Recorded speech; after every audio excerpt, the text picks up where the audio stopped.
Buenas tardes y gracias por su sintonía. Antes de empezar el programa de hoy, le quería dar las gracias al juez Robert Watson, con quien estaba con nosotros hace unas cuantas semanas. Él donó muchas cosas para el set y nos está ayudando a la comunidad.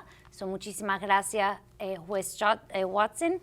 Y hoy tenemos con nosotros a la abogada señora Lorena, con quien nos va a hablar sobre inmigración. Con un gran orgullo les presento a Lorena Duarte. Bienvenida. Hola, gracias Ana por invitarme a su programa. Gracias por estar con nosotros hoy. Y antes de hablar sobre el tema de hoy, ¿nos puede dar una información sobre usted, quién eres, de dónde eres y por qué decidiste a estudiar la ley?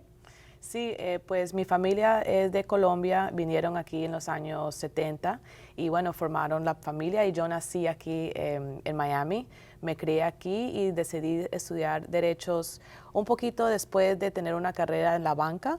Decidí que no estaba cumpliendo mis metas como persona y a los 31 decidí ser abogada. Wow.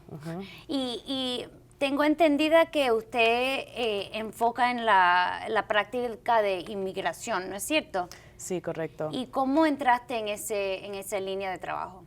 Bueno, siempre me ha gustado ayudar a la persona, más que todo, y pues por la manera de ayudar usando la ley. Y mi mamá fue inmigrante, como muchos de nosotros en este país, y ella fue paralegal para un abogado de inmigración y siempre me creé con la idea de querer ayudar al inmigrante. Ok, vamos a hablar sobre inmigración y lo que está pasando en este momento, específicamente aquí en el sur de la Florida.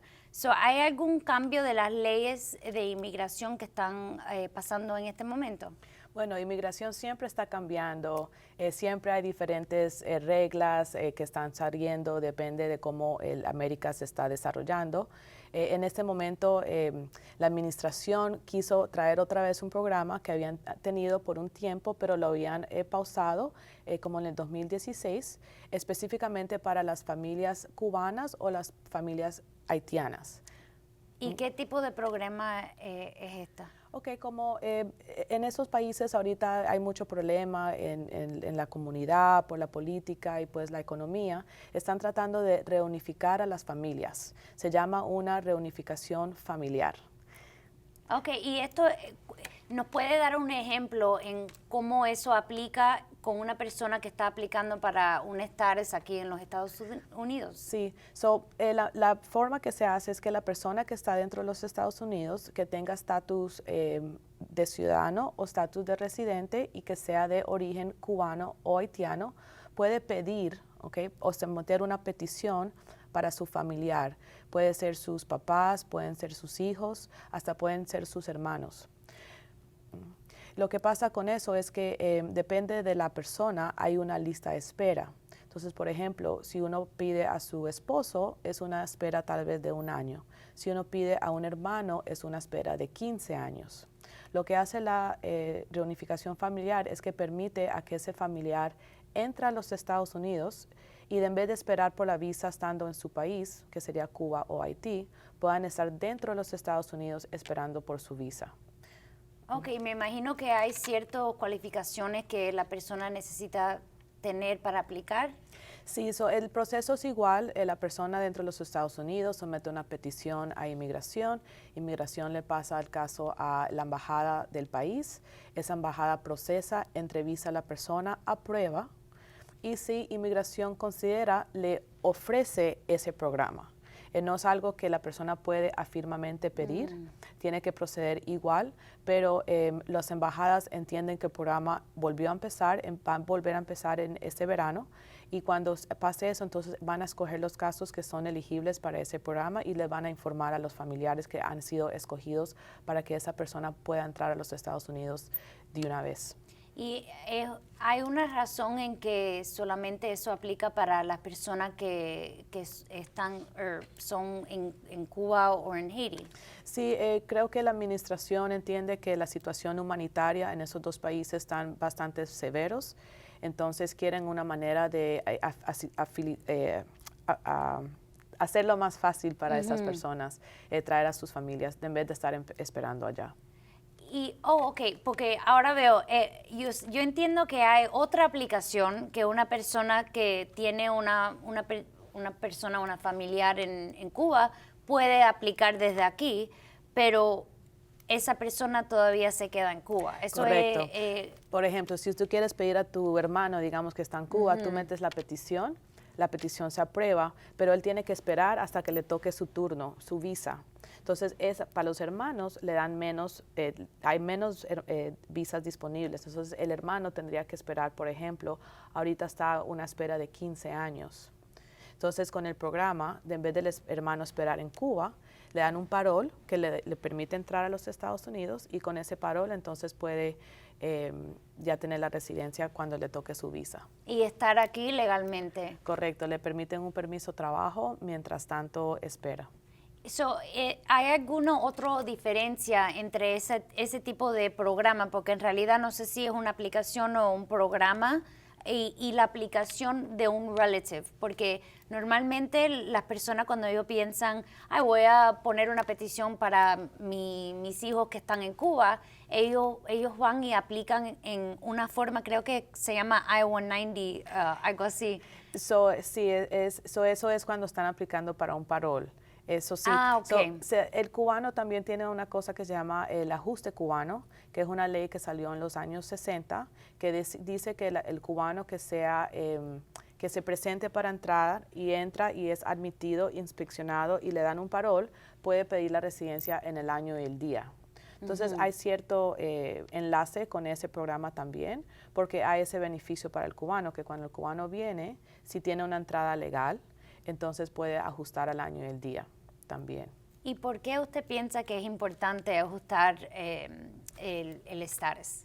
Bueno, porque cuando uno viene a los Estados Unidos, cualquier persona que quiera venir tiene que pedir permiso a entrar y usualmente pide una visa, así sea una visa de turista, así sea una visa de trabajador, así sea una visa porque eres un artista y viniste a cantar, por ejemplo. Si no tienes una visa o un estatus para estar aquí, estás ilegal. Y eso es contra la ley y ICE te puede recoger y te mete en detención y puedes pelear tu caso de deportación, que pues yo me especializo en eso, y pueden ser deportados a su país. Sí, yo sé que usted especializa en eso, vamos a hablar sobre eso un poquitico. Okay. ¿Nos puede caminar en el proceso? ¿Cómo es el proceso del principio? Cuando una persona va a su oficina y dice, mira, recibí esto, tengo que aparecerme, no sé si me van a deportar. Y entonces, ¿qué pasa después de eso, con juicio y todo? Sí, muchas personas vienen y se hacen residentes de alguna manera, petición de un familiar, tal vez se casan, un empleador también los pueden contratar y conseguirle una visa permanente. Pero esa persona siempre tiene el peligro que si comete un crimen, puede ser deportado. Entonces, es muy aconsejable que la persona siempre cuando tenga la oportunidad se haga ciudadano americano, porque ahí no lo pueden deportar. Pero, por ejemplo, como residente, si cometes un crimen, eres arrestado, vas a tener un juicio de criminal, puede ser por muchas diferentes razones, pero unos crímenes severos como algo violento, algo que tenga que ver con droga, algo que sea contra niños, por ejemplo, son crímenes que son severos y son puestos en deportación y hay muy poquito manera de defender de esas cosas. Usualmente la persona es deportada al país nativo. ¿Y qué es lo que usted hace cuando una persona va a su oficina y le pide ayuda, que tienen miedo que van a estar deportados? ¿Hay un proceso? ¿Usted tiene que hablar con el fiscal o con el juez? ¿Nos puede hablar sobre ese proceso? Sí, los Estados Unidos tienen una corte de inmigración que permite al inmigrante defenderse de la deportación, porque sí hay diferentes defensas, ¿ok? Hay que analizar el crimen, a ver qué fue lo que pasó, hay que ver si fue condenado el crimen, porque tú sabes que aquí te pueden arrestar, pero tú eres inocente hasta que seas probado al contrario, culpable. Entonces hay que ver qué fue el crimen, qué fue el resultado del crimen, qué fueron las consecuencias, y depende de cuánto tiempo han estado en el país y depende de si tienen familiares que dependen de él. Ciertos requisitos puede que lo ayuden en la defensa. Ahora, la última defensa que se aplica para muchas personas, y muchas personas lo están pidiendo ahora, es el asilo. Es una ley internacional que los Estados Unidos respeta y cualquier persona que venga huyendo de su país por razones de persecución, específicamente por raza, religión, nacionalidad, opinión política, sexo, su orientación sexual, si esa persona está siendo persecutada en su país, pueden pedir asilo. Igual como la persona puede estar aquí, ser residente y ahora lo van a deportar, pueden igual decir, mira, si yo soy regresado a Cuba o soy regresado a Nicaragua o soy regresado a Haití o Venezuela, por ejemplo, me pueden hacer daño. Entonces, esa es una protección que tiene el inmigrante siempre. Y es una manera que yo también puedo defender si es una cosa que es un hecho que le puede pasar al cliente. ¿Y cómo es que una persona puede probar delante de una corte? Vamos a suponer que usted me representa y me van a deportar, recibí esa noticia que me tengo que aparecer, tenemos juicio. ¿Cómo es que primero que usted se prepara para el juicio? Y el segundo es, ¿cómo es que usted puede probar que lo que yo estoy diciendo es la verdad y que vamos a suponer que por mi raza me van a poner en la cárcel Sí. Sí. Entonces, el testimonio para la corte es evidencia. Entonces, lo más importante es que la persona pueda expresarse bien de lo que pasó. Yo preparo a mi cliente haciéndolo pensar de todos los hechos que le pasaron, por qué le pasaron y qué evidencia podemos sacar para comprobar esos hechos. Por ejemplo, tuve un caso de una señora cubana que era enfermera, la obligaban a ir a practicar su trabajo en otros países para indoctrinar ciertos pensamientos comunistas. Ella se echó para atrás, no quiso y por eso la metieron a la cárcel. Bueno, pues yo pude comprobar que ella era enfermera porque tiene su título, pude enfermar que la botaron del trabajo porque le dieron una carta, pudimos mostrar de que ella se negó en ciertas cosas, entonces, y más el testimonio de ella. El testimonio en realidad es muy importante. Si la persona no tiene credibilidad, entonces todo el resto puede ser caer en duda.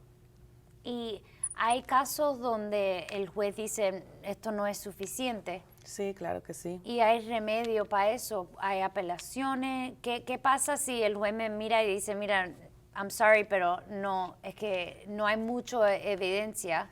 ¿Qué hace? ¿Qué hagamos en ese momento? Bueno, hay una manera de pedir una apelación, entonces eso se va para el Departamento de Apelaciones de la Corte de Inmigración y ya entonces un panel de jueces de inmigración analizan el caso, miran la ley que se aplicó, miran la evidencia que se presentó, miran la opinión del juez y mira si hubo un error o algo de una manera que puedan o reabrirlo o cambiar la decisión del juez, o a veces no, y entonces confirman la decisión del juez y entonces ya la persona tiene una orden de deportación.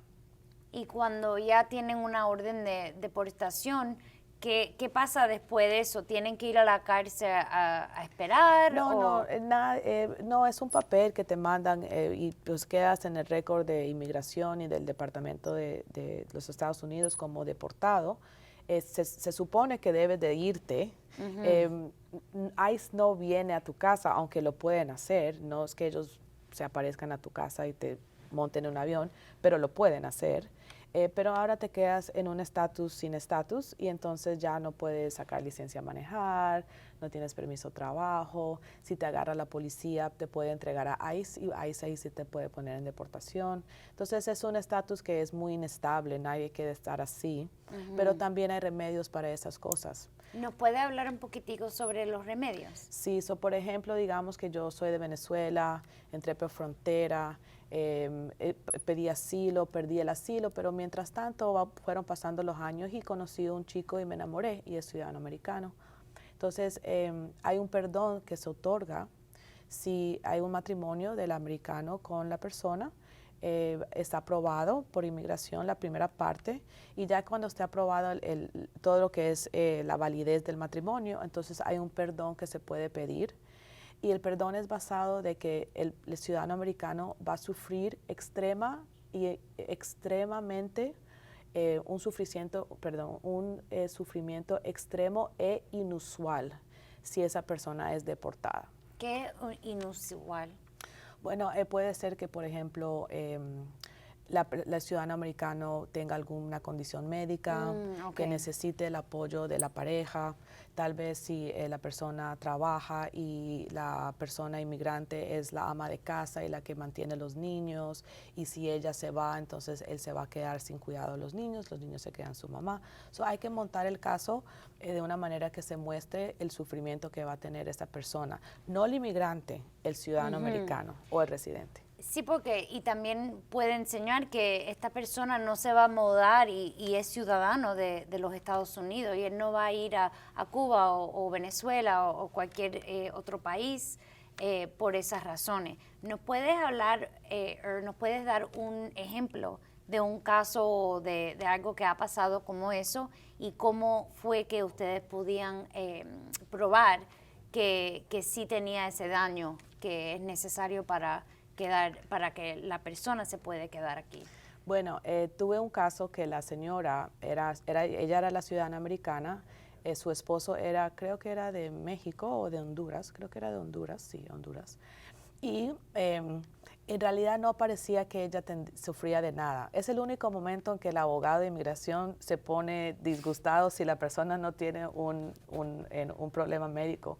Pero no tenía todo, estaba bien, saludables, gracias a Dios, los niños todo bien, pero después me comentó que ella no se podía embarazar y que duró muchos años y que ya había perdido como 3 bebés y que se había metido en un programa para la infertilidad, que aquí en los Estados Unidos tenemos uno de los centros mejores del mundo. Puedo tener nomás un bebé, pero ya había tratado por muchos años. Entonces nosotros argumentamos que en Honduras ella no va a tener el cuidado médico para poder tener su bebé, porque ahí no hay los mismos hospitales o clínicas o servicios médicos. Y ella también sufrió de la depresión postparto, porque ella como perdió varios niños y pues su cuerpo tuvo mucho desbalance de hormonas, pues ella sufrió postparto. Entonces pudimos comprobar cómo severo puede ser el postparto. Mujeres se matan, lastiman a los niños. Es un fenómeno que es un poco complejo, pero con esos argumentos pudimos comprobar que el sufrimiento de ella sería muy extremo y severo si es que se tiene que ir a mudar a Honduras. Wow, increíble. Sí. Ahora vamos a hablar un poquitico sobre las otras visas, porque yo sé que usted también especializa en las visas que tienen que ver con trabajo. Y hay ciertas. ¿Nos puede hablar sobre su típico caso de ese tipo de visa y cuáles son? Sí, hay diferentes categorías de trabajador, ¿no? Hay personas que tienen algunas especialidades fuertes o tienen un estudio, estudiaron algo, a comparación a alguien que tal vez sea más laboral, ¿ok? Hay diferentes categorías, pero las compañías americanas tienen la oportunidad de peticionar para un trabajador para que vengan a trabajar en su compañía. Y depende del trabajador y de la posición que tenga. Pero te voy a hablar de un ejemplo. Por ejemplo, ahorita tengo una chica que es argentina, es estrella de levantación de pesas, se ha ganado medallas olímpicas. ¡Wow! Ajá. Y ahorita hay una compañía dentro de un gimnasio de CrossFit, no sé si conoces qué es CrossFit, y ese CrossFit, una parte de ese deporte es poder levantar pesa. ¿Okay? Ella tiene una habilidad extraordinaria porque es una ganadora olímpica de pesas y esta compañía la quiere contratar para que ella sea parte de su equipo y sea parte de su entrenamiento. Increíble. Con esa visa ahora ella va a poder venir aquí, trabajar y no tener problemas si quiere salir o entrar, si quiere ganar dinero. Como turista, tú sabes, no sé si sabe la audiencia, pero como turista no puedes venir a trabajar. Solamente es a pasear, a coger cuidado médico o venir a tal vez mirar posibilidades de negocios, conferencias, cosas así, pero no a venir a trabajar. Esto le da a ella la habilidad de trabajar sin problema, salir y entrar y posiblemente en un futuro calificar por una residencia. Si una persona entra en una visa, creo que el O, Sí. en una visa de O, ellos tienen la habilidad de, luego si se quieren quedar, si se quieren hacer ciudadanos, ellos pueden, ok, residente. Entonces, ese tipo de visa tiene la posibilidad de darle residencia. No la visa O, pero hay una visa que se llama la EB1. Okay. Y son los mismos requisitos. Es alguien que tenga un talento extraordinario. Los requisitos son un poquito más difíciles, pero son más o menos los mismos requisitos. Tienes que ver la intención del inmigrante. Por ejemplo, en este caso, mi cliente quiere regresar a Argentina. Ella no piensa vivir toda la vida en los Estados Unidos, a ella le sirve la O. Si ella me dijera, no, Lorena, yo quiero venir a vivir del todo en los Estados Unidos, entonces trataríamos para la EB1. ¿Y cuáles son otros tipos de visas de trabajo que una persona puede aplicar y con la intención que quizá en el futuro quieren quedarse aquí? Bueno, no me los sé todos de memoria, pero por ejemplo hay visas para personas religiosas que quieren venir a ser parte de una iglesia y predicar o ser pastor o trabajar con una iglesia, la visa R. Hay visas de trabajadores temporales. Muchas veces fincas traen a trabajadores para trabajar en ciertas temporadas en las fincas, tal vez se duren un año y regresan a su país y después vuelven. Y hay de deportista, de talento, de negocio, pero sí hay que ver, como te dije, la intención del inmigrante y de qué posición es y qué es la persona. Usualmente los que le dan una residencia permanente, usualmente suelen ser posiciones un poquito con más estudios, ¿sí? ¿Y por qué? Porque el Departamento Laboral quiere también mantener cierta control sobre los trabajadores, cuánto les pagan. No puedes, digamos, traer un trabajador de afuera y pagarle menos de lo que le pagarías a un trabajador aquí, por ejemplo. No puedes hacer eso. Y también tienes que demostrar que ese trabajador es esencial para ti. Y mostrar que, por ejemplo, yo estoy buscando a alguien que me lleve mi contabilidad en mi oficina, tengo que demostrar que no hay ninguna otra persona que pueda hacer eso como esta persona que estoy pidiendo. Me imagino que a veces, dependen en el trabajo, eso quizás es un poquito difícil de probar también, ¿no? Sí, hay un proceso que se hace, pero si una persona tiene un talento especial, las corporaciones americanas no les importa dónde están, van a hacer todo lo que puedan para traer a esa persona para trabajar para su empresa. ¿Y cómo es el proceso de tratar de traer a esa persona aquí en los Estados Unidos? Bueno, hay que comprobar quién son ellos, hay que comprobar que ellos tengan el estudio, la experiencia para esa posición. Y hay que hacer una petición como cualquiera y las evidencias del talento de la persona. Por ejemplo, si es un actor, mostrar que es un actor pero con un talento extraordinario. Si es una persona de negocios, que sea una persona con un talento extraordinario. Profesores, no sé cómo se dice en español, researchers. La persona que la persona que sí, como Google. los científicos, también doctores, todos tipos de industria son elegibles, pero hay que demostrar que tienen esa habilidad. Y si no lo pueden demostrar, ¿hay una manera de apelar o...? No es una manera en realidad. Sí se puede apelar, pero también se puede sencillamente volver a aplicar.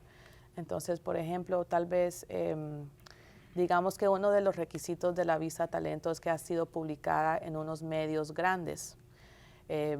Tal vez cuando aplicaste todavía no habías estado publicado en los medios grandes, pero ahora regresaste a tu país y ahora te pusieron en la página primera del periódico del Clarín de tu país.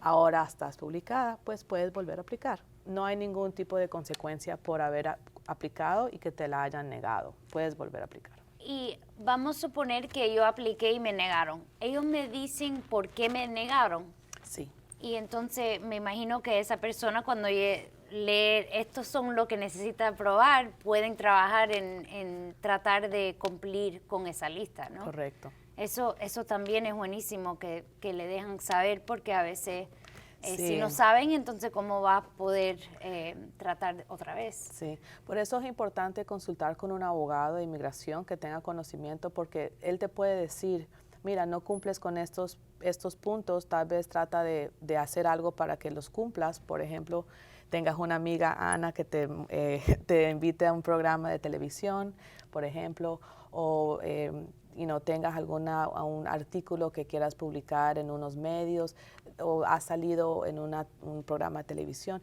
Diferentes maneras que puedes afirmamente tratar de cumplir. Y es bueno saberlo antemano, antes de aplicar. Sí. Bueno, ya casi nos está acabando el tiempo, pero yo sé que usted ahora está ayudando o avisando muchas personas en Venezuela. ¿Nos puede hablar un poquitico sobre eso? Sí, bueno, como muchos saben, en Venezuela ha tenido muchos problemas con su gobierno y su política. Humanitariamente, muchas personas la están pasando mal, son persecutados por su opinión contra el gobierno corriente y están pidiendo asilo o están mirando cómo pueden traer sus familias aquí. Entonces, yo los ayudo en sus casos de asilo y ahorita estoy trabajando con un medio de prensa de venezolanos que se llama Caraota TV, donde vamos a estar informando al público venezolano para que ellos conozcan sus derechos, sus posibilidades y entiendan un proceso. Ser inmigrante no es fácil, dejar la vida que uno tiene en su país y su familia para empezar de nuevo, donde uno no entiende el idioma, no entiende las leyes, es bastante difícil, entonces vamos a probar información para que la comunidad venezolana se pueda informar y estar bien atentos de todo lo que le corresponde en sus casos. Qué bueno, y muchas gracias por eso, porque es muy importante darle educación, porque como el ejemplo que ahorita hablamos, que si no sabe lo que necesita hacer para hacerlo bien, entonces, ¿cómo va a aprender? Claro. Bueno, Lorena, ya se nos está acabando el tiempo. No sé si usted tiene algunas últimas palabras para los televidentes. Bueno, cualquier persona que esté teniendo alguna duda, preguntas, no entienda el proceso de inmigración, tengan familiares que quisieran traer a este país o que están dentro del país y necesitan algún tipo de asesoramiento en su caso de inmigración, estoy a la orden. Me pueden buscar por Inmigrando con Lorena por Instagram o 305-927-4153. Bueno, Gracias. muchísimas gracias por estar con nosotros hoy. A ustedes, hasta la próxima semana. Gracias.